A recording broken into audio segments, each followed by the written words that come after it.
Boa noite, tudo bem com vocês, alunos, professores, pais que estiverem presentes aqui conosco?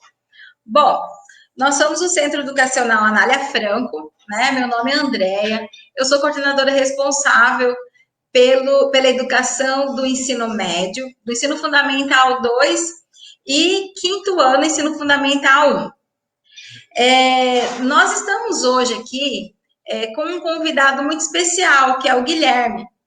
Nós trouxemos o Guilherme para fazer um bate-papo conosco ano passado, e esse ano ele já era nosso convidado, porém, devido à pandemia, não foi possível a gente estar juntos, né, presencialmente, mas nós trouxemos ele aqui online. E como nós estamos passando por esse período, né, de isolamento, o CEAF não ficou para trás em relação à questão dos estudos, em questão da rede Pitágoras, em questão de estar focado, né, em nossos objetivos. E no início do isolamento, nós já entramos e já começamos a estudar normalmente. Os nossos alunos aderiram, os nossos professores aderiram e estamos conseguindo ter muitos objetivos alcançados. E assim nós esperamos que a gente possa continuar, né, até o fim dessa pandemia. Queremos voltar logo, né? Porém, enquanto isso não acontece, nós queremos trabalhar com a questão emocional, além da questão pedagógica, tem o emocional que é muito importante. E para isso, nós convidamos o Guilherme. E eu vou falar um pouquinho para vocês quem é o Guilherme. O Guilherme, ele é um psicoterapeuta. Ele é um professor de psicologia, é um consultor empresarial e educacional, além de ser autor de livros, articulista e um palestrante. Ele já escreveu alguns livros, como Admirando a Tempestade, Brincando com o Vento, Vivendo o ensino médio com sabedoria, somos mais que um simples espetáculo, colecionadores de histórias, últimas aprendizagens da própria história. Então, o Guilherme vai bater um papo com nossos alunos e também com alunos de outras escolas, adolescentes, porque é um momento que a gente realmente precisa trocar ideia, a gente precisa compreender como é que está funcionando nossa mente, para que a gente tenha serenidade, para que a gente possa conseguir aprender e administrar todo esse momento, que não é fácil para mim, não é fácil para você, não é fácil para os pais, não está sendo fácil para ninguém. Mas nós temos que passar por isso com bastante força, né? E bastante vontade de vencer. Então, nesse momento, eu convido o Guilherme. Olá, gente. Boa noite. Prazerzão estar aqui para poder conversar um pouquinho com vocês todos. A gente vai ter uma oportunidade hoje de pensar a vida que a gente vinha levando, como é que as coisas estão acontecendo nesse exato momento e para que caminho nós vamos. Mas eu gostaria de, antes de começar, dar um toque a todos os estudantes aí do Anália Franco, né? De que o ano passado, quando eu estive aí, eu me senti extremamente bem recebido, e ontem, quando eu falava com os pais, eu fiz questão de dizer a eles o quanto eu percebi o nível de relacionamento e educação de vocês, e isso ficou bem marcado aqui na minha cabeça. A exemplo de ontem, inclusive, eu quero deixar claro que é muito bom fazer uma live, falar com vocês, mas melhor ainda vai ser poder voltar aí daqui a algum tempo, fazer uma visita, trocar ideia e a gente poder caminhar junto. Tá ok? Vai ser muito bem-vindo, Guilherme. Eu tenho certeza que serei bem recebido, porque da outra vez foi simplesmente maravilhoso, apesar de ter sido muito corridinho. Da próxima vez, você tem que conhecer o Rio Paraguai. Tá ótimo, tá ótimo. Já comi lá, vai conhecer melhor então. Vamos lá? Vamos lá. Bom, primeira coisa, gente, eu vou estar conversando, enquanto isso, quem quiser mandar perguntas, vai enviando aí no chat, tá? A gente vai trocar ideias sobre algumas questões que eu acho que são fundamentais, por isso, de vez em quando, eu vou mandar alguns recadinhos para o Vitor, que está no controle, né? Para ele poder ir colocando algumas imagens e a gente entender o que está vendo. Primeira coisa que eu gostaria muito que a gente parasse para pensar. A vida não escapou da nossa mão, nós não estamos prisioneiros dentro da nossa casa ou dentro de um determinado espaço. Acontece que a vida já vinha, há muito e muito, muito tempo, ela já vinha fora da nossa mão, e agora, por um fato bastante específico, essa questão da Covid-19, o planeta, sabe? Não é a cidade de Cáceres, não é o Mato Grosso, não é o Brasil, o planeta parou, e o planeta parou para cuidar da própria saúde, e vocês vão observar durante a nossa conversa que é cuidar da nossa saúde física, lógico, para não pegar uma doença e para não ser um transmissor, mas também para que a gente possa cuidar da nossa saúde mental, a nossa saúde mental. E a gente não vinha cuidando muito da nossa saúde mental, justamente porque a gente não vinha cuidando da nossa saúde mental bem nos anos anteriores, é que a hora que a gente fica isolado parece ser tão difícil, tão complexo, tão dolorido, a gente está vivendo esse momento agora. Eu hoje estou realizando com vocês a minha segunda live do dia, né? Há umas 2h30 atrás eu fiz uma outra voltada para pais e professores de um determinado sistema de ensino, né? E a pergunta que eles me faziam lá como é um novo normal, como a gente deve se preparar para o novo normal. E aí eu gostaria que vocês pensassem um pouquinho em cima de alguns detalhes. Por exemplo, o que quer dizer normal, né? Quando a gente vai ao pé da letra, vai passear lá no dicionário, normal é aquilo que segue a norma, que segue a regra. E o exemplo que eu acho assim bem fácil da gente trabalhar é quando a gente olha o semáforo no trânsito, né? Quando fica vermelho, precisa parar o carro, e quando está verde, a gente passa com o carro. Isso é, claro, é uma regra. Mas existe uma terceira luz, que é o amarelo, que está ali no meio, né? Então a gente fala, tá, no vermelho você para o carro, no verde você passa. Se você ficar parado, você atrapalha o trânsito. E no amarelo? O amarelo está falando, vá pensar, vá refletir, faça uma análise. Analise o tempo de velocidade que você está tendo no carro, analise a distância entre você e aquele cruzamento de rua onde está o semáforo, analise as outras situações que você viveu. E é muito comum alguém que não está preparado, alguém que está tirando carta de motorista, ou alguém que tirou recentemente, a hora que fica amarelo, fica meio assustado, fala, e agora? Breco rápido ou acelero e passo? O que eu faço? E aquele que já dirige há bastante tempo, ele já sente aquilo que está acontecendo, a distância, a velocidade, e aí ele é capaz de acelerar um pouquinho para passar, porque se ele frear, de repente, o que vem atrás pode bater, ou ele já vai diminuindo para parar. Observa, o vermelho e o verde, eles são regras claras, né? O amarelo, ele é intuitivo, eu tenho que perceber, eu tenho que sentir para tomar uma decisão. A gente vinha vivendo uma ideia muito clara sobre o que é certo e errado. Certo é ir para a escola naquela hora, voltar para casa, fazer tal atividade, estudar na véspera da prova, fazer isso, fazer aquilo, tá? Ter futebol tal dia, festa não sei quando, tá? E aí, quando a festa dava errado, ou quando eu estudava, mas não conseguia estudar tudo e me dava mal na prova, ou quando me dava o branco, porque eu estava muito ansioso e mesmo estudando eu não conseguia o resultado, eu entrava num momento de raiva porque a vida escapou do meu controle, né? O que está acontecendo agora, gente, é simplesmente a vida avisando para a gente que ela nunca esteve sob o nosso controle, que nunca fomos nós, independente de você ser aí do 3º ano do ensino médio, do 8º ano, de você, inclusive, ser um pai, que ontem eu falei que alguns pais que, se quisessem, podiam entrar na conversa, de você ser um professor, a vida nunca teve na mão, a minha vida nunca esteve na minha mão, né? De vez em quando dá certo, de vez em quando dá errado, de vez em quando eu me adapto, aliás, na maioria das vezes, eu tenho que me adaptar. E a gente tem que aprender a se adaptar. A gente tem que aprender que a palavra rotina, grava bem essa palavrinha, ela não é uma escravidão. E a gente aqui no Brasil tem uma mania de achar isso. Quer ver que interessante? O Vitor, faz um favor para mim, coloca essa primeira imagem. Olha que legal essa imagem em que a gente se sente um fantoche da vida, né? A gente se sente dominado pelo mundo, o mundo está tentando me controlar e o mundo está tentando dizer o que eu posso, o que eu não posso, o que eu devo, o que eu não devo, tá? Cara, a vida, ela faz esse tipo de coisa com a gente.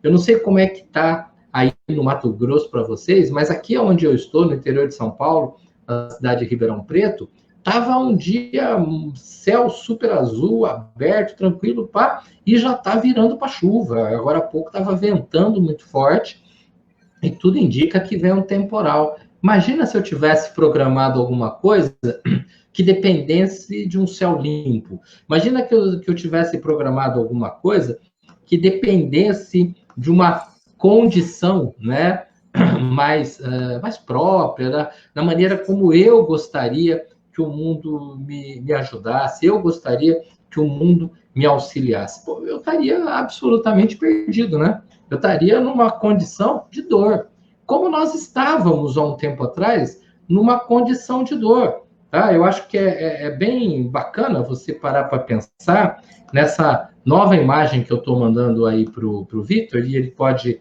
tá colocando para a gente, que mostra que a gente não estava tão festivo assim, a gente não estava com a vida totalmente controlada. Quantas vezes, hein? Pensa você sozinho, você se sentiu sozinho no meio de uma reunião? Quantas vezes no meio da turma parecia que ninguém estava prestando atenção em você? Quantas vezes a gente ignorou as pessoas à nossa volta? Quantas vezes a gente foi se acomodando, se habituando, se acostumando com a ideia de que ficar sozinho era algo comum? E não é comum. A gente não nasceu para ficar sozinho. Então vamos tentar entender de novo aquela palavrinha normal e vamos entender a outra que fala basicamente rotina, né? Normal é eu estar vivendo bem sem prejudicar outras pessoas. Normal é quando eu faço as coisas de um jeito que para mim é muito bom e ninguém sobe prejuízo sobre isso. E olha que interessante o momento que nós estamos vivendo, infelizmente interessante, né?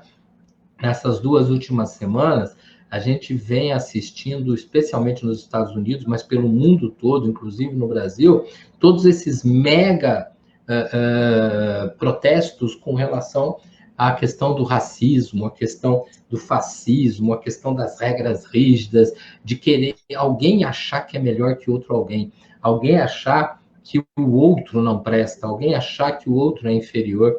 Eu estava pensando esses dias, cara, e quem gosta de história vai recordar isso, que nós estamos aqui em 2020 vivendo como se estivéssemos na década de 1960, né? Quando você tinha preconceito contra negros, preconceito contra outras raças, preconceito contra as mulheres, né?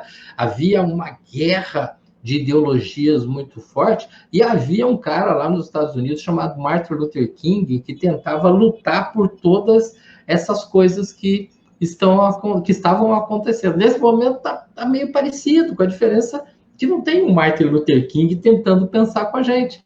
E o que o Luther King falava naquele momento, né, é que o que preocupa não é esse bando de gente que grita, que xinga, que ofende. O que preocupa não é esse bando de gente que não presta, que a gente vê. O que preocupa é que as pessoas boas estão ficando quietas e silenciosas. As pessoas boas não estão colocando suas ideias. E agora volta para a gente, lembra que nos últimos tempos a gente ia ficando muito isolado. Lembra da imagem que eu mandei agora há pouquinho? A gente estava extremamente sozinho. Às vezes a gente estava em casa com uma sensação de vazio, porque eu queria conversar com alguém, mas parece que eu não confiava em ninguém.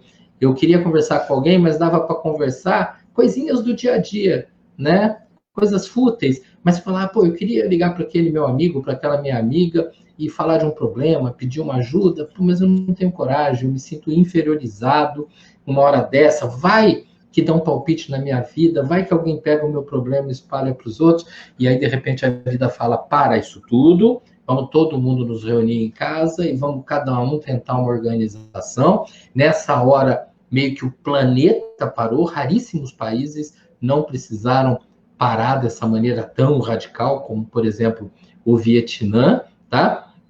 E nessa parada, alguns processos ficaram mais marcantes. E talvez o mais marcante de todos seja justamente a escola. Por quê? Porque a escola é um lugar de reunião de gente. Fala, querida. Então, no meu convívio com os alunos, o que eu percebo que eles têm comentado comigo? Na questão da proatividade. Por Sim. exemplo, como eles estão em casa, eles estão na zona de conforto deles, né? Então, Sim. às vezes, eles estão acostumados, você falou sobre costume de rotinas e tal.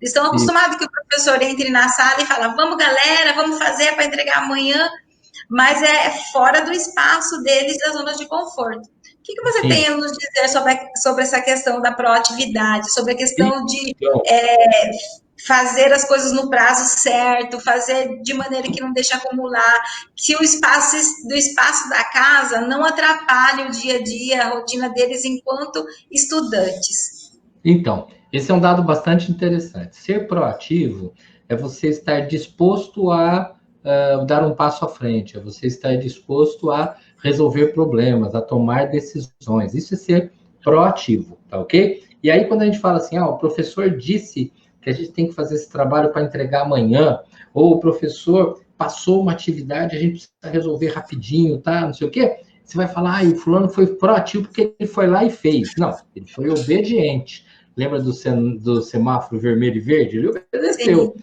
Proativo é você tomar uma decisão tua. Opa, já que o professor passou, para que eu vou empurrar isso para depois? Vou empurrar depois porque eu não estou muito afim agora. Só que a gente empurra para depois, que junta com o depois e junta com o outro, e daqui a pouco eu estou me sentindo sufocado porque eu estou com 1 milhão de coisas, né? E aí eu viro e ainda culpo a escola, eu culpo os professores. Mas eles também mandaram muita coisa e mandou não sei o quê. Não, espera um pouquinho. Ninguém mandou muito, ninguém mandou pouco. Aliás, ninguém mandou. As pessoas falaram, olha, isso aqui precisa ser feito. E não é pelo meu bem como professor, é pelo teu bem enquanto aluno. E eu acho que isso a gente tem que pensar com clareza. Gente, proatividade. Já que tem que ser feito, eu vou fazer, porque eu fazendo com a disponibilidade que eu tenho no momento que me é possível já, eu estou facilitando o restante do meu dia e eu consigo uma qualidade muito superior. Gente, tua mãe virar para você e falar, lava aquele prato que está na pia e você ir lá e lavar, não quer dizer que você é proativo, quer dizer só que você obedeceu. Até porque eu conheço um monte de gente que vai lavar o prato xingando, mas você lavou o prato, entendeu? Lava de qualquer jeito, tá? Agora, o que é ser proativo? Já que eu estou passando pela cozinha e tem um prato, e aquilo não vai me custar nada, não vai me derrubar os braços, e eu sei que aquilo é legal pela nossa convivência como um todo, lembra? Normal, me faz bem e não prejudica os outros, né? Eu vou lá e lavo o prato e coloco. Eu sei que alguns vão falar assim, mas nem fui eu que sujei o prato. Ué, mas a questão não é se fui eu ou não fui eu que sujei. A questão é que eu sou proativo e o mundo, para você que sonha um dia ser médico, dentista, engenheiro, professor, agrônomo, seja lá o que for, ou especialmente abrir o teu próprio negócio, tá? Você tem que ser proativo, porque quando você tem a tua carreira, a tua profissão, o teu próprio negócio, você não fica esperando que alguém vai chegar para você e falar, olha, você tem que fazer aquilo. Não, você faz. E se você não fizer, é você que fica no prejuízo, é você que fica abandonado. Eu vou ser proativo quando eu montar a minha empresa. Não, querido, você vai ser proativo na medida em que desde pequeno, não é no 8º, 9º e no médio, não, desde que você tinha lá 7, 8 anos de idade, mas já passou aquela fase, né? Então vamos pensar nessa aqui agora. Proativo. Eu vou mexer no mundo. Eu vou dar passos para que esse mundo aconteça. Eu vou dar passos porque eu mexendo no mundo, eu consigo algumas coisas, não todas, lembra? Mas eu consigo algumas coisas. E se eu não mexer, eu vou sendo deixado. Mas você lembra? Esse aparelhinho aqui, né? O aparelho celular, ele deixou a nossa vida nos últimos tempos tão fácil, tão fácil, tão fácil, que eu simplesmente me acomodei naquilo. E eu comecei a aceitar e a querer e achar mais normal que a vida venha pronta. Eu quero uma música, eu clico aqui. Eu quero ver aquela série, eu clico lá. Eu quero jogar, eu vou naquele endereço, naquele link, tá. Quando, na realidade, a vida, ela não vem pronta. Existem algumas coisas que hoje são facilitadas pela internet, e esse próprio bate-papo da gente aqui, né? Verdade. Mas na prática, não. Na prática, eu vou fazendo as coisas. Então, alunos, é fundamental que você se organize e crie rotina, e dentro dessa visão antiga brasileira, que parece que trabalhar é escravidão, você começa a desmontar essa ideia. Quando eu estou trabalhando, quando eu estou estudando, Eu estou descobrindo as minhas capacidades, as minhas competências, e quanto mais eu descubro as capacidades que eu tenho, mais eu vivo em paz, tranquilo e equilibrado emocionalmente comigo mesmo. Quando eu fico na dependência que os outros façam para mim, menos eu acredito na minha capacidade de organizar a minha vida e de permitir que as coisas aconteçam de forma positiva e serena. Então, vamos criar rotinas? Vamos. Vamos numa sequência bem tranquila? Tá. Eu preciso dormir. Quantas horas? Olha, eu não vou te responder quantas horas, não. Tem gente que dorme 8 horas para ficar bem, tem gente que precisa de 10 horas para ficar bem, tem gente que é 9 horas. Eu, pessoalmente, durmo 6 horas, já estou muito descansado. Então, é de pessoa para pessoa. Agora, dormir bem é dormir bem, não é dormir muito. Dormir bem é você ser capaz de falar, cara, eu queria ainda ver um negócio, ver outro, jogar, falar com meu amigo. Sim, mas se você já parte da ideia que você vai acordar cansado, então não valeu a pena, né? Então eu preciso que nesse exato momento eu falo, não, eu vou dormir legal. Ah, por quê? Ah, porque o cara lá, o psicólogo, disse que eu preciso dormir para estudar. Não, eu nunca falei isso para ninguém.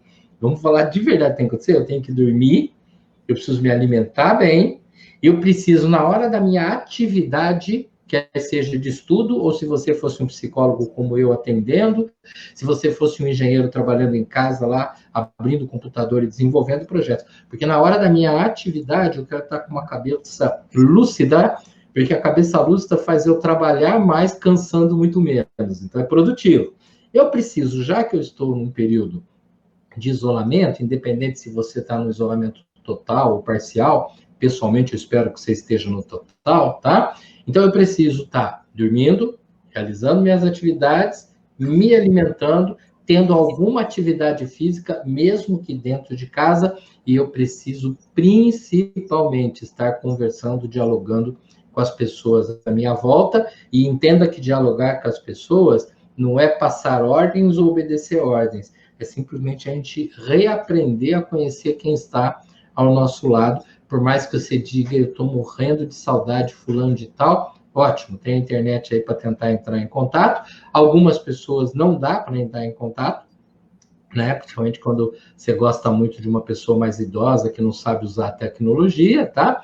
Mas a gente precisa conviver com quem está em casa, porque esse é um aprendizado muito rico. A gente só dá flor onde a gente está plantado. Se nessa hora eu estou plantado em casa, é aqui que eu tenho que funcionar. A hora que eu estiver plantado no prédio da escola, que aliás é um lugar muito bonito, e eu me lembro bem disso, é lá que eu vou dar flor, eu vou dar resultados. Então eu preciso desse convívio. Estabelecer rotina não é você ser bravo com você, rígido com você, velho, antiquado, fora de moda, quadrado. Estabelecer rotina é você conseguir organizar a tua vida sem exageros, para que você desfrute de tudo, inclusive do lazer. Porque o lazer, ele me completa.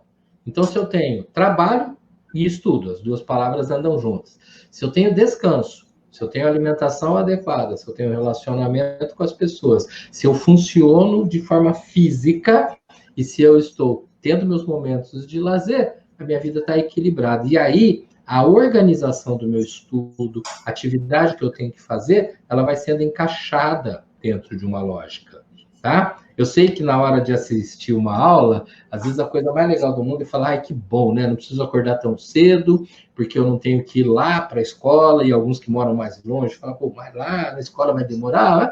Ah, não, eu já acordo 5 minutinhos, já sento aqui na frente, não tirei nem o pijama, não tirei nada. Cara, você não acordou, você tá que nem um zumbi, você parece um fantasma vivo, tá? Então, acordar é acordar. Eu não estou falando que você tem que pôr tênis, sapato, não, não é isso não. Mas eu tenho que estar inteiro diante daquilo, porque da mesma forma como na hora de jogar um videogame, eu tenho que estar ligado no jogo, na hora de assistir uma aula, para que essa aula seja produtiva e inclusive não me canse, eu tenho que estar ligado na aula, da mesma forma como a hora que eu vou conversar com alguém, eu tenho que estar ligado nesse alguém, né?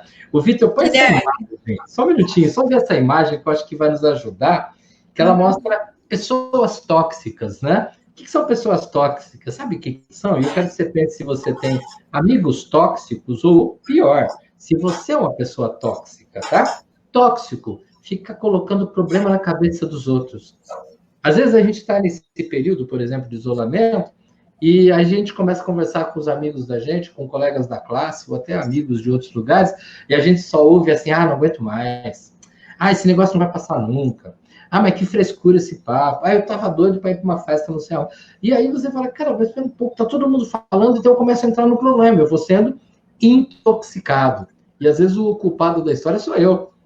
Eu vou atormentando as pessoas. Então, no lugar de pessoas tóxicas, eu quero que você pense assim, existem pessoas me atormentando? E eu não estou falando que elas são ruins, tá? É que elas não estão controlando a vida delas e descarregam a dor na gente. Ou pior, eu estou ficando descontrolado, estou descarregando nos outros? Vamos tentar melhorar um pouquinho. Fala, Andréia. Então, exatamente nesse ponto que você tocou, eu tenho uma observação a ser feita. Nós trabalhamos assim com uma equipe de professores brilhante, Guilherme. Talvez você tenha conhecido alguns o ano passado, né? Sim, sim. E esse ano continuam os mesmos professores e temos novos professores. E assim, é um melhor do que o outro de verdade. Eu trabalho com a equipe e eu fico muito orgulhosa de trabalhar com eles. E aí eu queria falar sobre a questão da motivação e reciprocidade. Por quê? Porque tem turmas que eles participam, eles falam e eles fazem com que o professor sinta mais vontade de fazer diferente, de fazer melhor. E aí tem umas turmas assim que eles são bons alunos, mas que participam assim pouco, perguntam menos. Então essas questões também influenciam, né, no dia a dia, na aula, para a elevação do nível de conhecimento. Porém, eu preciso deixar claro aqui que nós estamos muito felizes com todas as turmas, porque a gente está tendo, assim, quase que 100%. Não posso falar 100% de participação, mas a gente tem quase 100%. E a gente fica reinventando mesmo o tempo todo e procurando fazer coisas que possam chamar a atenção desses alunos. Então, eu queria que você falasse um pouquinho sobre essa questão da motivação e reciprocidade. Joia, joia. Vamos começar com a palavra motivação, que eu acho ela genial. Vira e mexe, eu recebo gente, até na terapia, né? Mas nesses últimos tempos eu tenho feito uma média aí de 4, 5 lives toda semana, né? Para algum lugar do Brasil, né? E a Eduarda tá mandando a palavrinha aí que me Como se chama a não atenção. E as pessoas, eu já vi professores falando como é que eu motivo meus alunos, eu já vi pais falando como é que eu motivo meus filhos, eu já vi pessoas como ela, né, falando como é que faz para eu me motivar. Gente, pega a palavra motivação e vamos dividi-la no meio e vai ficar assim, eu só tenho uma ação se eu tiver um motivo. Tudo bem? Tá. Então, não adianta eu chegar para alguém, chegar para minha filha, ou chegar para minha esposa, ou conversar com vocês e falar: olha, você precisa acreditar em você, você precisa lutar mais, você é capaz, você vai para frente, tá? Eu falo: nossa, eu estou tentando motivar ao máximo a Eduarda, que acabou de aparecer. Cara, eu não estou motivando ninguém, eu só estou falando um monte de palavra legal. Se por acaso ela ficar motivada, é porque não pelas minhas palavras, mas pelos motivos dela, ela encontrou uma razão para aquilo que ela vai buscar. Então vamos entender o que é ter um motivo. Quando eu tenho um problema de verdade, isso é um motivo.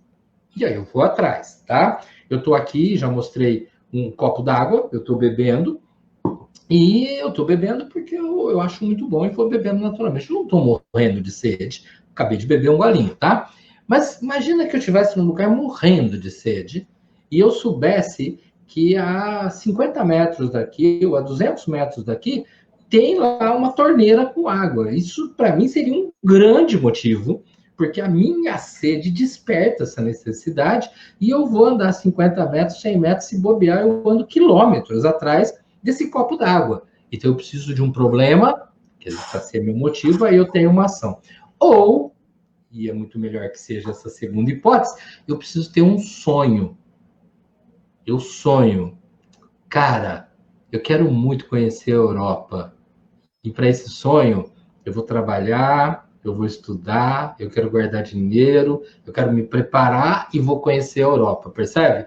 Se o sonho da Europa, se o sonho da medicina, se o sonho da administração da empresa, se o sonho de tocar o negócio da família, se esse sonho é meu, porque às vezes eu vivo o sonho do meu pai e da minha mãe.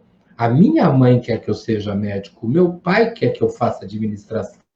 O meu tio é que fala que eu tenho que pegar a empresa. Se eu não acreditar nesse sonho e não desejar, aonde que eu vou ter ação para estudar e ir atrás disso, né? Se alguém falar para mim, o meu sonho é ir para a faculdade, eu vou te falar, acho que não é bem assim, não. O teu sonho é chegar em algum lugar e a faculdade é a ponte por onde você passa. Se você falar, não, meu sonho é ir para a faculdade porque eu quero morar numa cidade diferente, numa república, num monte de festa. Ah, então tudo bem, entendi. Teu sonho é o período da faculdade e não necessariamente o que vem depois. Mas se o meu sonho é a profissão X, opa, a faculdade é o caminho. Aí eu arranjo força para estudar, arranjo força para tentar passar por um determinado funil, que a gente chama de vestibular, para lutar por aquilo, porque eu acredito que eu vou ser feliz de tanto ver um fulano de tal que trabalha naquela área e que parece que é muito feliz. Eu acredito que eu vou gostar disso. Se o meu sonho é ser músico, de verdade, eu não fico só tocando um violãozinho, eu vou estudar violão, eu vou tocar de verdade, aliás, vou aprender outros instrumentos, porque eu não quero ser só mais um músico, eu quero ser alguém que vai fazer muita diferença. Então, motivação tem dois caminhos. O primeiro é na dor, quando eu tenho um problema, e o outro num sonho. Agora há pouco foi perguntado, como é que faz para a gente se motivar? Em primeiro lugar, foca lá na frente, né? Onde eu quero chegar? Em que lugar eu quero chegar? Né? Como é que eu faço para atingir esse lugar? Gostei disso da Beatriz. Como podemos falar para os nossos pais que os sonhos não são nossos?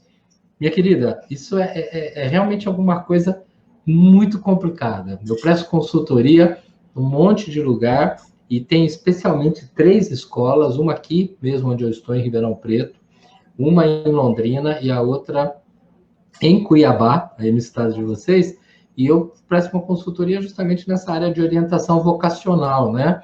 E muitas vezes o homem chega e fala, cara, não é isso que eu quero, mas minha mãe falou, é isso que você vai fazer, né? E se trabalha muito dentro de um conceito complexo. Olha, se você não fizer isso, você vai ser uma decepção para a família. Ah, todo mundo aqui na casa fez tal curso. Ah, você precisa realizar esse desejo. Esse curso que você quer fazer, isso não dá dinheiro, isso não leva a lugar nenhum. Gente, não existem respostas mágicas, tá? O que eu preciso é, em primeiro lugar, se eu quero dizer para o meu pai, para minha mãe, ou seja, lá para quem for, que aquilo que eles estão falando não é o que eu sonho, eu preciso começar a parar para pensar um pouquinho exatamente qual é o meu sonho e por quê. Porque, às vezes, eu sei falar o que eu não quero, mas eu não estou tentando organizar na minha cabeça o que eu quero. E o que eu quero, inclusive para alunos que estão aí já bem na véspera do vestibular, obrigatoriamente não está definido, né? Essa coisa do que eu quero, ele pode estar ligado a um conjunto de fatores extremamente diferentes, né? E eu estou sendo levado pelos outros, às vezes eu não estou sendo levado por aquilo que eu realmente considero que é o correto, que é o certo, que tem a minha identidade, tá? Então, o que eu tenho que trabalhar é, primeiro, eu sei o que eu quero. Eu já procurei informações claras com outros profissionais ou com amigos, tá? Aí nós vamos tentar localizar esse espaço com a família. Eu concordo plenamente que em alguns casos é muito difícil, porque a família não quer ouvir. E ontem, na minha conversa com os pais, eu tentei, em alguns momentos, deixar claro o quanto que esse período do isolamento é um período chave para que a gente melhore as relações e troque informações muito bem definidas. Quando eu estive aí no colégio, no ano passado, eu me lembro bem de eu ter colocado que não existe profissão do futuro, aliás, é uma frase do italiano Domenico De Masi, né? O que existe é o profissional do futuro, alguém que é ágil, que se adapta, que se organiza. Existem muitas profissões que hoje nós consideramos assim tops de linha e que simplesmente vão desaparecer nos próximos anos. Algumas já estão desaparecendo, mas outras estão surgindo e as pessoas têm que entender qual é a função disso. Você já parou para pensar só nesse período de isolamento o quanto que o pessoal da área de TI e da área de designer está tendo de trabalhos novos e de novas oportunidades? Eu tenho uma filha que está fazendo o último ano de fisioterapia. Esses dias veio uma informação que o volume da procura da fisioterapia no Brasil cresceu só nesse período de isolamento 4.000%. E não vai desaparecer quando desaparecer o isolamento, porque muitas pessoas que não se atentavam para a importância dessa carreira, agora começam a dar uma grande importância. Então, pense um pouquinho. Eu tenho que ser flexível naquilo que eu estou buscando e simplesmente não é falar, eu não quero aquilo que eles me falaram para mim, porque senão vira uma guerra dentro de casa. E eu preciso ter os argumentos para um diálogo que deve acontecer aos poucos, que deve ser gradual, em que eu mostro fatos. Mostro fatos. Quando eu mostro um fato, olha, isso aqui está crescendo, existe um espaço legal, isso tem a minha cara, a minha identidade. Eu conheci, ou eu procurei pela internet mais informações a respeito dessa escolha, dessa profissão que eu quero, os meus argumentos ficam muito mais fáceis de ser trabalhados dentro da família. E aí eu não tenho tanto medo. Eu já tive a oportunidade de conversar com muitos jovens que, pelo receio da reação da família, nem tentam esse diálogo, né? Eu até concordo também que existem famílias mais difíceis, mas ele é um diálogo necessário. E se é uma coisa que nós estamos aprendendo nesse exato momento, é que o diálogo ele tem que crescer. O diálogo tem que ser filtrado em todas as possibilidades. Ok? Eu não sei se eu respondi a contenta a questão da motivação. Quando a gente fala assim, tá, mas como é que eu motivo? Eu vou buscar motivação a partir dos meus valores ou eu vou buscar motivação a hora que alguém me cutucar? Todas as possibilidades estão abertas, tá? Mas é muito legal que de vez em quando eu pare um pouquinho e eu estou aqui fazendo alguma coisa, independente de ser útil ou não tão útil assim, e falar, cara, esse aqui sou eu hoje. Que outras coisas eu sou além disso? Percebe? Não é somente que outras coisas eu quero ser. Não, eu sou. Porque eu não sou só uma coisa, eu não sou só uma ideia, eu sou um conjunto de ideias.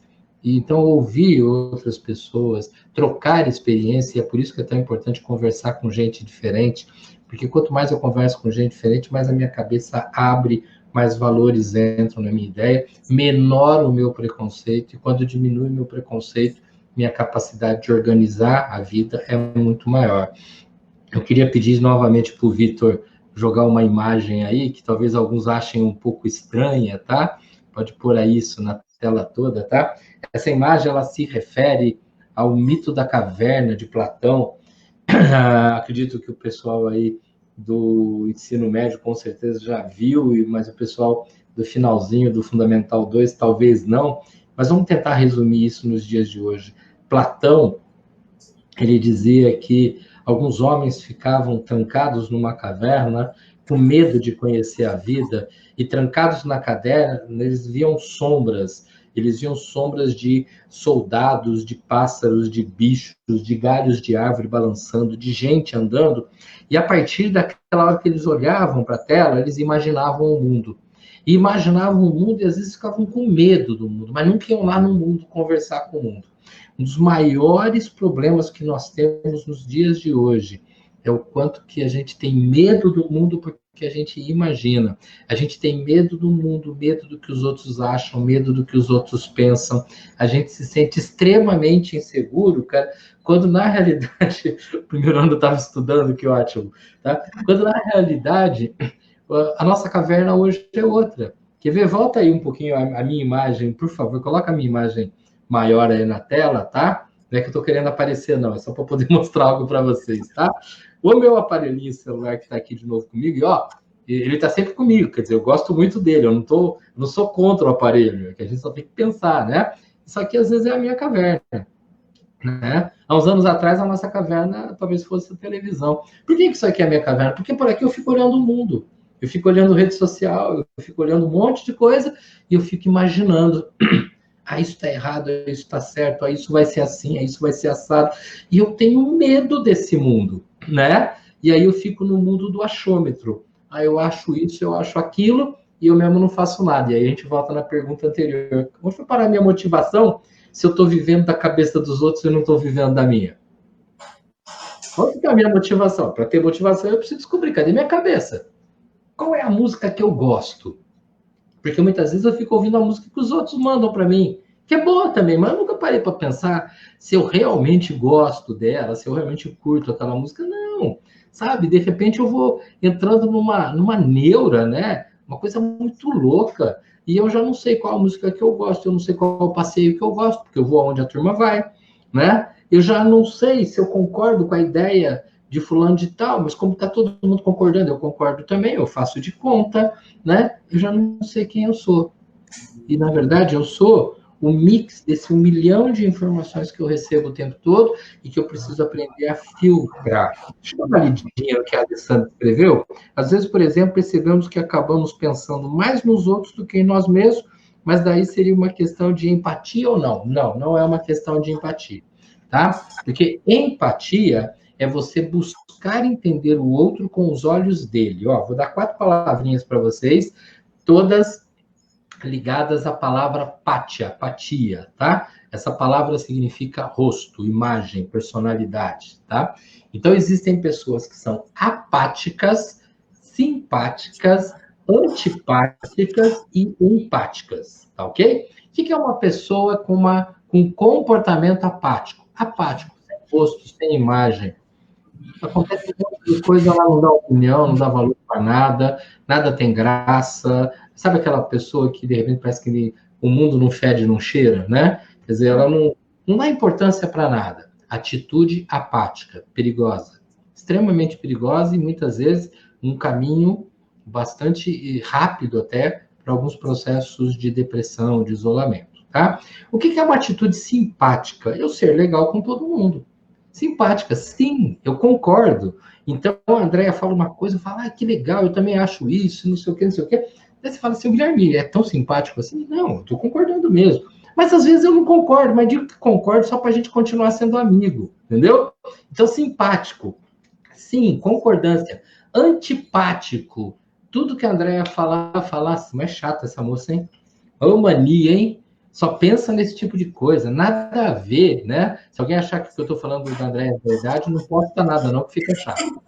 Então, mas a questão é ser antipático, eu sou contra. Se alguém falar, vamos fazer não sei o quê, eu falar, de novo, né? Quer dizer, eu vou sempre contra. Então, vamos lá. Apático, o mundo não me chama atenção. Simpático, eu quero viver bem com todo mundo, eu aceito tudo. Será que eu consigo ser isso 24 horas por dia? É difícil, né? Tá. Antipático. Eu odeio que os outros queiram mandar em mim. Então, eu quero mandar nos outros. Eu vou sempre contra. Também não dá para viver desse jeito, mas tem muita gente simpática e antipático nesse exagero, tá? E o que é empático? Dentro. Eu tô vendo que a Andréa tá chateada, né? E aí eu vou conversar com ela, ela me conta um problema. No fundo, eu acho que aquele problema que ela me contou é uma bobagem. Eu falo, nossa, por que será que ela está sofrendo tanto por uma coisa tão boba? Mas aí eu paro para pensar, peraí, é bobo para mim, mas talvez para ela seja extremamente importante. Então, eu preciso conversar mais com a Andréia, conhecer melhor a Andréia, para tentar entender de onde que vem a dor dela. A dor dela é porque aconteceu isso aqui, que ela acabou de me contar, ou porque já faz 3, 4 anos que ela vem passando por um problema, outro problema, chegou aqui, aí ela já está sufocada, não aguenta mais. E a hora que eu começo a falar com a Andréia, que eu paro de julgar a Andréia, porque eu queria julgar do meu jeito, isso dela é bobo, tá? Não, eu vou entender a dor da Andréia, eu estou sendo empático. Eu quero entendê-la, não usando os meus olhos, mas usando os olhos dela. Então, a empatia não é uma coisa que a gente consegue facilmente, principalmente porque a gente quer julgar muito os outros. Empatia é quando eu estou disposto a ajudar o outro. Você fala, opa, então empatia é para você ser psicólogo? Não, empatia é para você estar vivendo, e quanto mais você entende o outro, mais fácil é a tua vida com o outro, porque você passa a não ter medo, já que você o conheceu da melhor maneira possível. Seria possível voltar para mim um pouquinho aquela pergunta que foi jogada falando de empatia, que aí eu fui responder em cima, porque eu só queria verificar uma coisinha na pergunta. Às vezes percebemos que acabamos pensando mais nos outros do que em nós mesmos. Pensar mais no outro não é empatia, foi o que eu acabei de falar. Pensar no outro é uma preocupação. E aí eu te recomendo, Alessandra, uma frase ou uma ideia que eu ouvi de um bombeiro há muitos e muitos anos atrás, quando eu participei de um dos primeiros eventos assim dando palestra, e um bombeiro foi falar de segurança antes da minha palestra, e ele falou assim, o grande bombeiro é aquele que primeiro cuida dele para conseguir salvar alguém. Então, se tem uma casa pegando fogo, primeiro ele vai pôr toda aquela roupa que é anti-chama para depois entrar na casa e salvar os outros.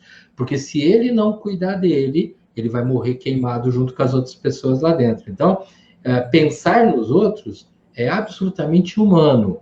Cuidar de mim, para inclusive a partir daí poder cuidar do outro, é fundamental. Porque quando eu me atiro para cuidar do outro sem cuidar de mim, nós podemos todos estar mal, inclusive eu mesmo, sem querer, posso acabar fazendo mal para o outro. Porque eu não vou cuidar do outro estando preparado, eu vou cuidar do outro no desespero. E isso muitas vezes acaba sendo bastante prejudicial. Tá ok? Tá. Alguma pergunta, André? Sim. E tem uma pergunta da Aniara e tem uma pergunta do Totó. Vamos dar na Aniara primeiro? Tá, joia? Vamos lá, vamos lá. Como conter a ansiedade do vestibulando neste momento de isolamento? Minha querida, ansiedade de vestibulando é ansiedade de vestibulando, tá? E por que que ela é uma ansiedade? Porque criaram essa condição, né? Quando alguém chega para você, lá atrás, anos atrás, e fala, ó, aquilo lá, aquela data X, é a data da tua vida, caramba, você começa a trabalhar com aquilo. Vamos pegar exemplos mais leves primeiro? Quantas pessoas não estão na lista aí que são super ansiosas porque está chegando o dia do aniversário? E olha, o aniversário acontece todo ano, no mesmo dia, né? Mas a pessoa fica ansiosa, ela se prepara para o aniversário. Quantas pessoas ficam super ansiosas porque vai ter uma viagem bacana na semana que vem? E a gente fica ansioso. Observe, eu falei duas notícias boas. O vestibular, óbvio, se eu passar é uma notícia boa, se eu não passar, não. Então, a ansiedade do vestibular não acontece porque simplesmente eu tenho medo, mas porque ele está demarcado. Então, a ansiedade, ela vem para aquele que quer entrar e acha que não vai conseguir, e ela vem, e às vezes vem com uma força até muito maior para aquele que quer entrar, que acredita que vai conseguir, que todo mundo, inclusive a família, os professores, vira e mexe, fala, filha, fica tranquilo, vai, com as notas que você tem, com o resultado, é claro que você vai passar. E aí ele entra em estado de pânico, porque quando ele fala, pô, todo mundo aposta que eu vou passar, se eu não passar, eu vou ser uma vergonha para a família, para os professores, para todo mundo. E aí eu aumento a minha responsabilidade. Quanto mais aumento a responsabilidade, mais eu sofro. Então, eu mudaria um pouquinho a tua pergunta. A questão não é como que eu trabalho a ansiedade no meio do isolamento, porque se você estivesse indo no colégio todos os dias, da mesma forma, encontrando com os professores, batendo papos com os colegas, você estaria muito ansiosa. A diferença que nós temos hoje, ela está em alguns pequenos aspectos. Primeiro, que está mais difícil de eu, às vezes, dividir um pouco dessa ansiedade com outras pessoas, né? Outras pessoas que, porque por mais que eu fale pelo WhatsApp, por outras redes sociais, é diferente da gente estar sentado numa mesa, batendo papo e alguém acalmando alguém. Essa é a primeira. A segunda é que as datas dos vestibulares, para a gente ser bem claro, não existem.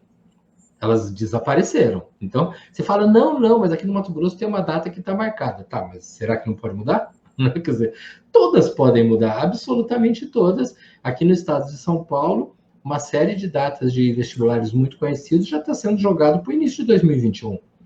E aí nós temos um outro problema, quer dizer, vamos imaginar que a gente tem um vestibular, mas os alunos da faculdade, de repente, não conseguem sair da faculdade, e eles vão ficar mais 6 meses lá dentro. Eu estou jogando números grandes, tá? Eles vão ficar mais um tempo na faculdade, ótimo. Então eu passo no vestibular, mas não posso entrar na faculdade porque não tem nem espaço físico para eu entrar, porque não tem nem carteira, porque os alunos que eram para ter formado e ido embora não foram, né? Então tem uma série de coisas e esse monte de dúvidas, ele faz com que eu fique desesperado. Como é que eu saio da ansiedade? Em primeiro lugar, eu tenho que trabalhar com fatos. Deixa eu jogar mais uma imagenzinha, né? Vou até aproveitar que ela está aqui na mão, porque ela tem tudo a ver com isso que eu vou falar agora. Vitor, manda para mim a imagem para a tela, né? Ela fala de se aquilo que eu estou pensando é fato ou boato. A história do vestibular, nesse momento, deixou de ser um fato, passou a ser um boato, né? Porque eu não tenho certeza de mais nada, tá ok? E se eu fico assim, nossa, e se demorar muito? E como é que você vai ser o vestibular desse ano? Será que eles vão mudar mais alguma coisa, ou no Enem, ou na federal, na estadual, na faculdade X? E se a profissão mudar por causa dessa coisa da pandemia? Gente, vamos trabalhar com fatos. Fato é o seguinte, eu estou em casa estudando e o meu tempo está um pouco diferente. Então, lembra de rotina? Eu vou organizar a minha rotina de uma outra forma. Por quê? Porque esse fato está na minha mão. Quando for definido, por exemplo, a data do Enem, opa, agora eu vou trabalhar com o fato. A data do Enem vai ser dia tal e tal, que já está definido, mas pode mudar. Por isso que eu falei quando for definido, tá? Vai ser tal e tal. Quando for definido claramente a forma do Enem, porque o que a gente sabe é que provavelmente você vai ter também um Enem online, é uma das possibilidades. Mas não está como fato. Sair da ansiedade é parar de entrar na imaginação, no barulho, no boato, parar de entrar, lembra uma imagem que eu usei agora há pouquinho, no barulho das pessoas tóxicas, né? E me ater aos fatos. Qual é o fato que eu tenho? Então, eu vou trabalhar com o fato. Ah, mas se eu trabalhar com o fato do estudo, assim, assim, e depois mudar tudo? Ué, se mudou tudo, então nós vamos partir para o outro fato. Mas não viver o boato. Ah, se for assim, eu vou estudar de um jeito, se for de outro jeito, eu vou estudar do outro. Ah, eu acho que esse ano eu não tenho chance. Uma frase que eu já ouvi, e por favor, não levem essa frase a sério. Pessoas falando assim, ah, 2020 é um ano perdido. Caramba, que perdido?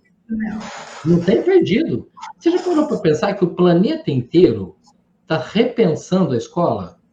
O planeta inteiro está repensando métodos de estudo, avaliações para entradas em universidades, que em muitos países nem é vestibular.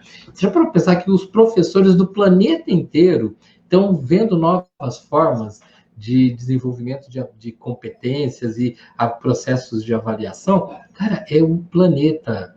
A gente, às vezes, tem um olhar muito pequenininho. A gente fica olhando para o nosso umbigo, para a nossa barriga ali, né? E parece que aquilo é o mundo. Não, o nosso mundo é muito maior. Nosso mundo é muito maior. Quando eu tinha a idade do pessoal que está aí estudando no colégio, né? A gente estudar a 100 quilômetros de casa era longe, era um negócio fora do normal. A gente estudar no outro estado, trabalhar num outro estado, era um negócio absurdo. Hoje você pode estudar em qualquer país do mundo, hoje você pode trabalhar em qualquer lugar do planeta. Hoje você pode, inclusive, trabalhar em muitos lugares do planeta. Eu, nesses últimos anos, eu tive a oportunidade de andar praticamente pelo Brasil inteiro, eu só não fui em três estados até agora no Brasil. Um deles, inclusive, eu ia agora, mas foram suspensas todas as atividades de viagem, né? Quando que eu imaginava isso, né? Então, o mundo é muito grande. Nós estamos vivendo mais, aliás, vocês vão viver muito mais. Nós temos muito mais coisa para aprender do que simplesmente o que a gente aprende na escola e numa universidade. A gente tem um quatrilhão de informações, e lembrem-se de uma coisa que eu falei quando estive aí. Nós temos que nos ater a três ideias para poder viver nesse mundo mutante. Eu preciso estar sempre aprendendo coisas diferentes, sempre me conectando com pessoas diferentes e sempre entendendo que às vezes eu caio e vou ter que levantar. Quando eu aprendo coisa diferente, eu estou mais preparado para as novidades do mundo. Quando eu converso com gente diferente, eu até me lembro que eu usei a palavra com gente esquisita, eu consigo compreender a diversidade e entender que eu não sou melhor que ninguém, e a partir daí cair e levantar faz com que eu sofra cada vez menos, cada vez muito, muito menos, e eu acho que essa passa a ser, então, uma dica fundamental para esse momento. O que a gente tem que lembrar, e lembrar de forma muito objetiva, é que a gente tem que manter foco, tá? Tem mais uma imagenzinha aí sobre foco, quer dizer, é hora de estudar? Estuda, volta lá na ansiedade do vestibular. Ah, então agora eu vou aproveitar e estudar muito. Opa, foco. Tem hora para estudar, hora para distrair, hora para atividade física. Eu preciso dormir, eu preciso me alimentar bem, eu preciso muito conversar com as pessoas. Esse conjunto de atitudes é que faz com que eu fique mais equilibrado, e aí o meu lazer é muito mais agradável. A partir daí, é muito mais rentável a qualidade do estudo que eu tenho. Agora, quem só estuda, opa, está sofrendo. Quem só se diverte, opa, está se perdendo. Eu preciso manter essa estrutura, eu preciso manter esse equilíbrio para que as coisas possam realmente estar caminhando muito bem, tá? Mais alguém? Eu acho que combina bem um questionamento que o Totó tinha conversado comigo e ele chegou, acho que até de mandar aí, a questão do estímulo negativo, porque às vezes a gente fica reclamando da rotina e aí ele pergunta, será que essa reclamação não seria um estímulo negativo? Você não tem a menor dúvida, cara. Entende o negócio? Lembra que eu falei que rotina não é escravidão?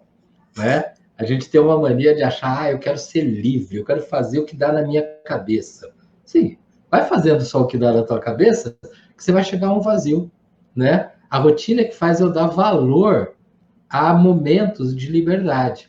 Quando eu tenho essa liberdade completamente solta, né, em que tudo que eu quiser eu faço, não tenha dúvida, na liberdade solta, eu vou invadir a vida dos outros.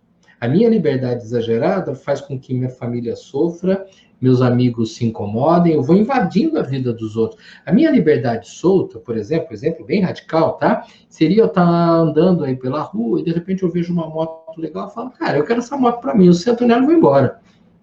Ah, mas você roubou a moto. Não, mas é minha liberdade, eu posso fazer tudo o que eu quiser, né? Não, a liberdade, ela incomoda muito, eu preciso da rotina. Então, quando eu paro para pensar sobre estímulo negativo, né? Estímulo negativo, ele vem quando de tanto eu ouvir as pessoas compararem umas com as outras, de tanto eu ter ouvido críticas a meu respeito, às vezes, mas crítica a respeito de outras pessoas, eu estou sempre partindo da ideia que o mundo quer mandar em mim e está me criticando. E eu vou me tornando escravo dessa posição, eu vou me tornando escravo desse posicionamento que o mundo tem. E a partir daí eu já não tenho mais sonhos. Aí volta bem lá atrás quando eu falei de motivação. Quando é que eu tenho motivo? Quando eu tenho um problema ou quando eu tenho um sonho? Né?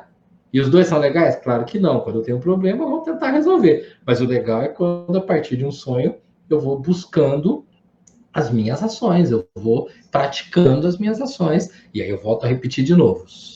Ações de estudo, ações de trabalho, ações de relacionamento, ações de lazer, quer dizer, eu vou convivendo nesse todo. E a opinião dos outros é importante? Opa, bastante.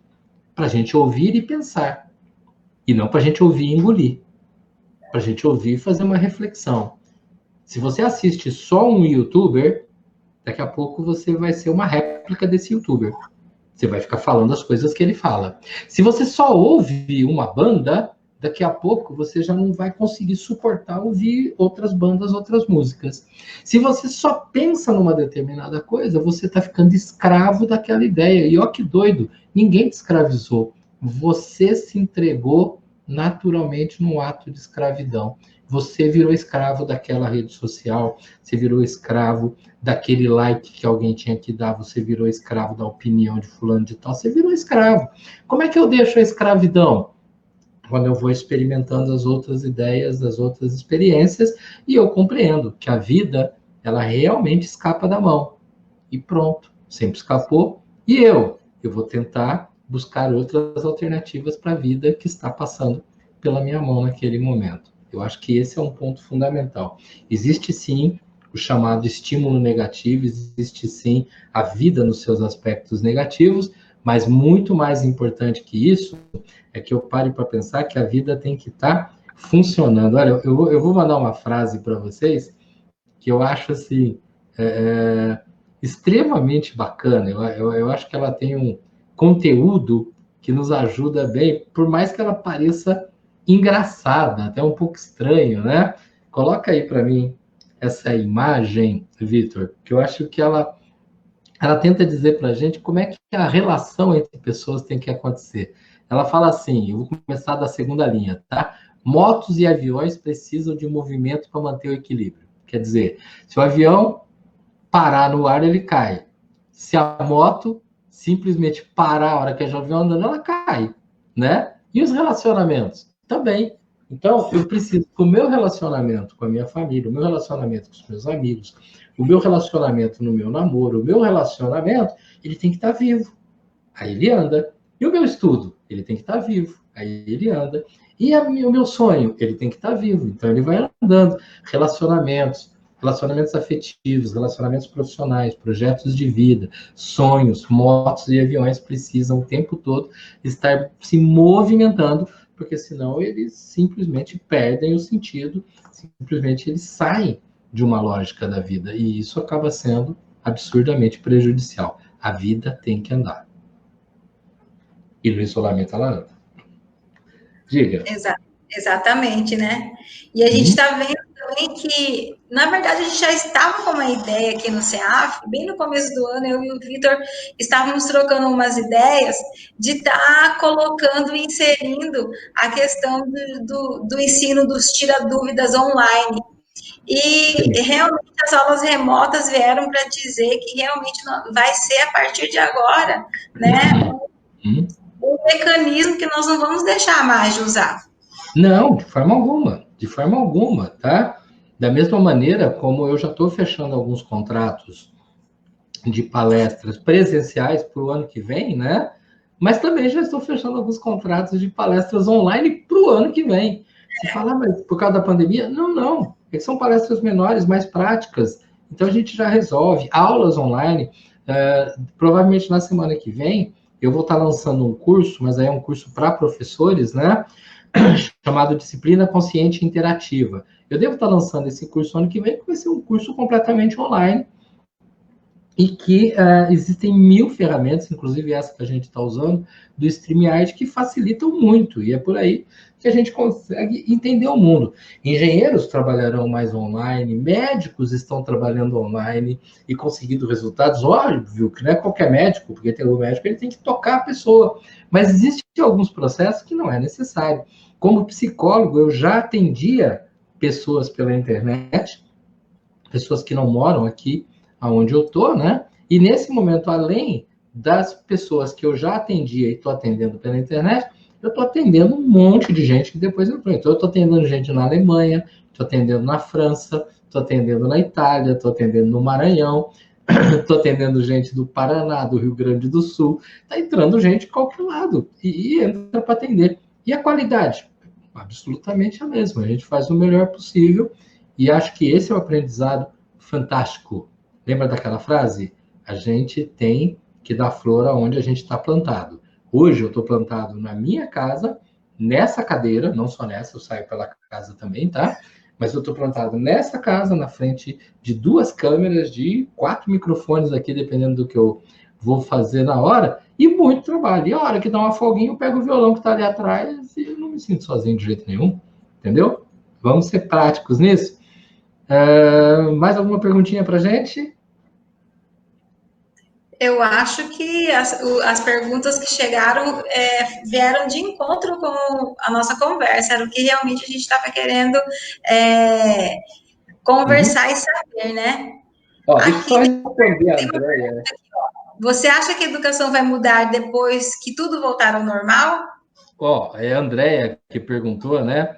Andréia, talvez você não vá gostar da frase que eu vou usar agora, mas ela é fundamental. Nós não vamos voltar ao normal. Nós vamos para um outro normal.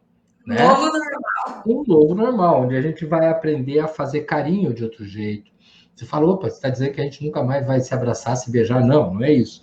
Eu estou dizendo que tem um tempo diferente para essas coisas. Nós vamos aprender a respeitar outros valores, tá? Então, você não tem a dúvida que a gente vai estar vivendo outras formas de relação, outras formas de afeto. Durante o período de isolamento, vai acontecer 2 tipos de coisas. Algumas pessoas vão aprender e vão crescer, e outras vão reclamar e vão estagnar.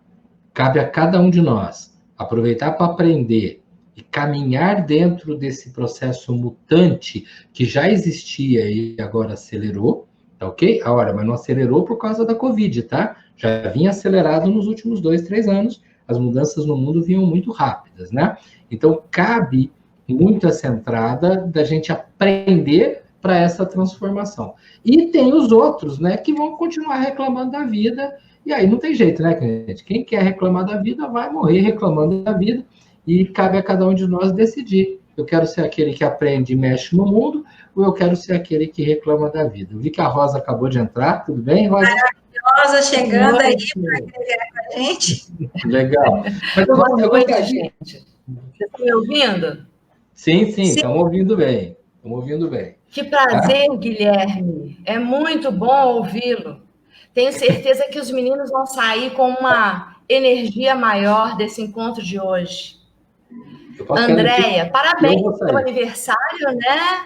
Obrigada, e você nos brindou com a sua presença aqui, felicidade, saúde, paz.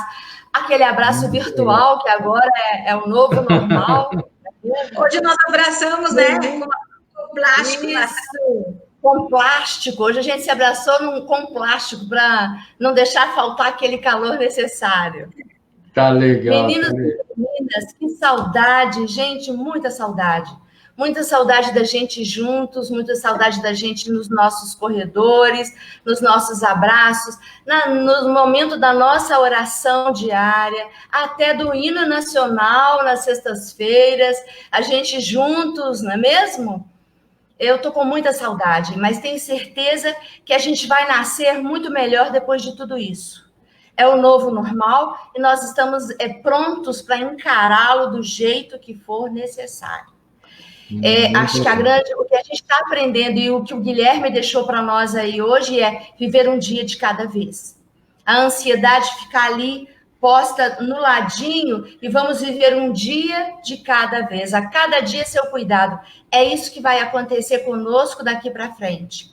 A gente vai aprender a fazer muita coisa diferente e melhor, muito melhor do que estava sendo feito. Com mais sensibilidade, com mais pensamento no próximo, com mais união, com mais empatia, com mais dignidade, com mais respeito por tudo e por todos. Acho que é a isso que estamos sendo chamados, não é mesmo? Sim. Muito obrigada, Guilherme. Acho que está encerrando. Ainda tem alguma coisa, gente?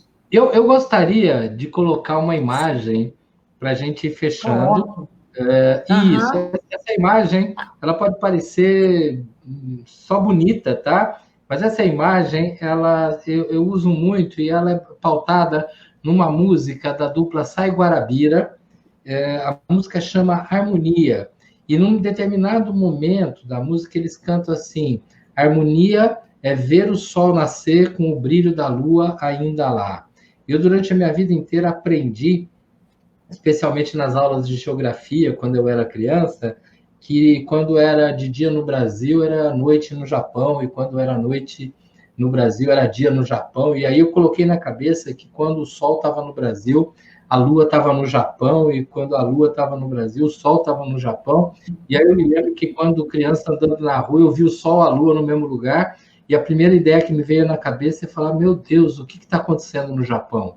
Se está tudo aqui, como é que ficaram os japoneses sem sol, sem lua, e não é nem de dia nem de noite lá, né? Cara, essa música está falando que às vezes a gente acha que as pessoas são muito diferentes da gente. Às vezes a gente fala assim: eu e meu irmão somos que nem sol e lua, não dá para ficar junto. Eu e meu pai, ou eu e minha mãe somos sol e lua, a gente não tem como estar junto em lugar nenhum. Aquela turma não tem nada a ver comigo, é como que nem sol e lua. Cara, se até o sol e a lua de verdade, de vez em quando, conseguem estar no mesmo céu, por que a gente é tão preconceituoso? Por que a gente tem tanta mania, tanta arrogância? Por que a gente deixou que o planeta chegasse a uma condição tão terrível de desvalorização do ser humano pelo próprio ser humano? Nós estamos vivendo um momento de isolamento, que é para aprender a viver primeiro com os nossos, logo em seguida com aqueles que temos com saudade, mas principalmente para a gente se preparar, porque nos próximos anos é provável, e quem diz isso não sou eu, é a própria ciência, que situações semelhantes possam acontecer, porque há uma degradação do planeta e isso pode gerar um monte de problemas futuros, tá? E nesse sentido eu tenho que aprender que quem tem que estar perto de mim, dentro do possível, é todo mundo. E estando com todo mundo, lógico que eu sei que tem gente que é ruim, tá? Mas estando com todo mundo e aprendendo a organizar a minha vida, eu só tenho a crescer com isso. Não fiquem desesperados ou ansiosos com 2020, não fiquem querendo culpar o mundo pelas coisas que estão acontecendo, aproveitem para aprender com esse mundo. Eu acho que essa é a dica para hoje.